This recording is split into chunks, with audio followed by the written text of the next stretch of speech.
Real estate தொழில் செய்வோர் நலசங்க மாதாபுரம் நிர்வாகிகள் பதவியேற்பு விழா அமைப்பாளர் அசோக் குமார் தலைமையில் மாதாபுரத்தில் நடைபெற்றது.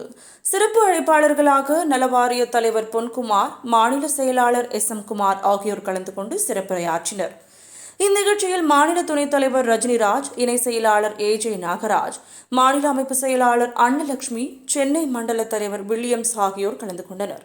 பின்பு பேசிய நலவாரிய தலைவர் பொன்குமார், இன்று புதிதாக பதவியேற்றுள்ள அனைவருக்கும் வாழ்த்துக்களை தெரிவித்தார். நாட்டின் வளர்ச்சியில் பெரும் பங்காற்றக்கூடியதும் பெருவாரியான மக்களுக்கு வேலைவாய்ப்பு அளிக்கக்கூடியதுமான ரியல் எஸ்டேட் தொழிலை பாதுகாத்து ரியல் எஸ்டேட் தொழிலில் ஏற்படக்கூடிய முட்டுக்கட்டை மற்றும் பிரச்சினைகளுக்கு தீர்வு காண தொழிலை விரைவாகவும் எளிமையாகவும் நடைபெற செய்வதன் மூலம் ரியல் எஸ்டேட் தொழிலை வளர்த்தெடுக்க முடியும். ரியல் எஸ்டேட் தொழிலில் ஈடுபடக்கூடிய தொழிலாளர்கள் அரசால் அங்கீகரிக்க வைத்து தொழில் செய்ய அடையாள அட்டை பெற வேண்டும். ரியல் எஸ்டேட் தொழிலில் ஈடுபடக்கூடிய தொழிலாளர்களை அமைப்பு சாரா தொழிலாளர்கள் பட்டியலில் இணைத்து நலவாரியத்தில் பதிவு செய்து பல்வேறு நலத்திட்ட உதவிகளை பெற்றுத்தர முடியும் என்றும், நான் நலவாரிய தலைவராக ஆன பிறகு 8 லட்சம் வரை பெற்றுள்ளோம் என்றும் கூறினார். நம் குடும்பத்திலும் தொழிலாளர்கள் தான். அந்த தொழிலாளர்களுக்கும் நான் இருக்கும் போதே அரசுடைய பாதுகாப்பை வாங்கி தருகிறேன் என்பதற்காக தான் இங்கே வந்து அமர்ந்திருக்கிறார்.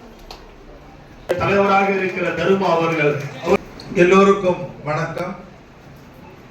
நம்முடைய செயலாளர் SM குமார் பேசுற போதே சொன்னாரு, நீங்கெல்லாம் கச்ச கச்சன்னு பேசுகிறீங்க, தலைவர் கோவப்பட்டு இருப்பாரு, கோவம் இல்லாம உட்காந்துக்கிறாருன்னு பொய் சொல்றாரு. நான் வந்த உடனே கோவப்பட்டேன். இனிமேல் இந்த மாதிரி கூட்டங்கள்ல இந்த நலத்திட்ட உதவி வாங்கக்கூடாது, கொடுக்க கூடாது. ஏன்னா நம்ம எந்த நோக்கத்துக்காக இந்த கூட்டத்தை கூட்டுறோமோ அது அடிபட்டு போகும். ஆனாலும் அதுல ஒரு சின்ன மகிழ்ச்சி, அதாவது தாய்மார்கள் அந்த பிரசவ வேதனையின் போது வீட்டுக்காரன் எங்க இருக்கிறான் கம்யூனிட்டி புட்ரா அப்படின்ற மாதிரி சண்டை போட்டு இருப்பாங்க. எதுக்கு கையை தூக்குறோம், எதுக்கு வைக்கிறேன்னே தெரியாது. பாவம் யானை பாக அந்த மாதிரி பழகலாம் அடிச்சு அதுகிட்ட போய் நம்ம தலையை கொடுக்கணும். விரண்டு போனா குடிச்சு செவுத்துல அடிக்கும்.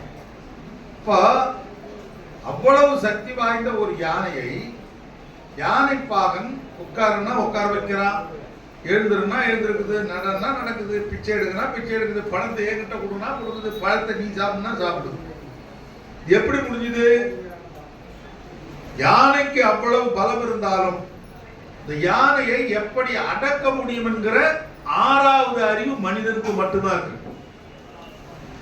அதனால தான் அந்த யானையை அடக்கக்கூடிய சக்தி நமக்கு இருக்கு.